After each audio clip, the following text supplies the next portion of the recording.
Selamat malam Bapak Ibu Saudara yang dikasihi oleh Tuhan Yesus Kristus.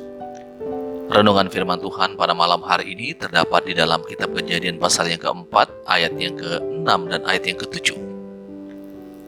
Demikian firman Tuhan. Firman Tuhan kepada Kain, "Mengapa hatimu panas dan mukamu muram? Apakah mukamu tidak akan berseri jika engkau berbuat baik? Tetapi jika engkau tidak berbuat baik, dosa sudah mengintip di depan pintu. Ia sangat menggoda engkau, tetapi engkau harus berkuasa atasnya." Bapak Ibu Saudara yang dikasihi oleh Tuhan Yesus Kristus, renungan firman Tuhan pada malam hari ini kita akan melihat tentang bagaimana sikap dari Kain ketika ia mendapat teguran dari Tuhan. Kejadian pasal 4 ini mengisahkan tentang Kain dan Habel yang mempersembahkan persembahan mereka kepada Tuhan.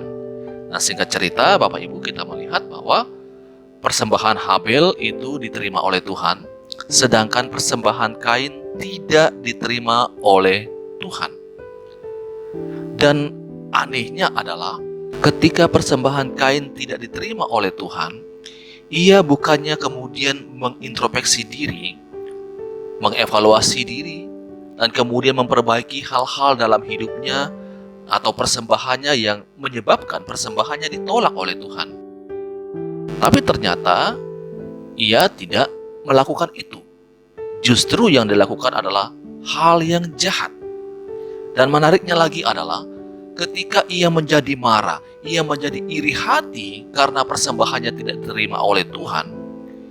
Tuhan datang mengingatkan dia. Tuhan memperingatkan dia di dalam ayat yang ke-7. Apakah mukamu tidak akan berseri jika engkau berbuat baik? Tetapi jika engkau tidak berbuat baik, dosa sudah mengintip di depan pintu. Ia sangat menggoda engkau, tetapi engkau harus berkuasa atasnya. Tuhan datang mengingatkan Kain. Tetapi Kain tidak mengindahkan dan tidak gubris sama sekali tentang peringatan yang disampaikan oleh Tuhan kepada dirinya. Ini menggambarkan orang yang keras kepala. Sudah diingatkan, sudah ditegur, bukannya bertobat, bukannya sadar, tetapi justru ia melakukan hal yang jahat. Apa hal yang jahat yang dilakukan setelah itu? Yaitu dengan membunuh adiknya Habel. Seorang adik atau seorang saudara yang harusnya dijaga oleh Kain karena itu adalah adik kandungnya sendiri. Tetapi karena iri hati menyebabkan dia kehilangan akal sehat dan kemudian membunuh adiknya Habel. Nah, Bapak Ibu Saudara yang dikasihi oleh Tuhan Yesus Kristus, sangat berbeda dengan kisah Daud. Daud juga pernah melakukan kesalahan, yaitu berzina dengan Batsheba.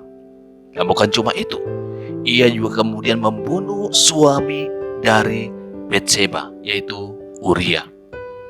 Tetapi berbedanya adalah ketika Nabi Nathan datang memperingatkan Raja Daud, menegur ia akan dosa yang ia telah lakukan, Raja Daud tidak berkeras hati. Raja Daud tidak kemudian mencari-cari alasan untuk membenarkan dirinya, tetapi dia merendahkan hatinya dan kemudian dia bertobat di hadapan Tuhan. Bapak Ibu Saudara yang dikasihi oleh Tuhan Yesus Kristus, itu sebabnya kalau kita membaca di dalam kitab Mazmur pasal 51, di sana adalah satu ungkapan pengakuan dosa seorang Raja Daud di hadapan Tuhan. Ia benar-benar menyadari bahwa ia telah bersalah di hadapan Tuhan dan dia mohon pengampunan.